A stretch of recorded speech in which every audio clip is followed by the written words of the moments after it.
আজি দুপৰীয়া থালিখনত আছে এয়া কলাৰ দালি পিছা,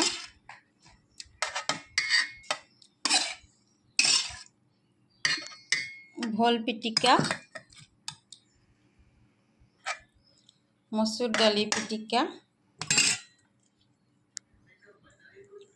আলু পিটিকা, এয়া কচুৰ চাটনি আৰু আছে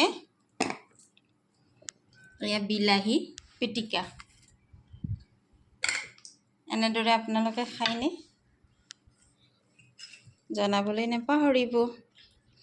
আৰু দালি আছে, ইয়াতে দিম মই এয়া দাইল,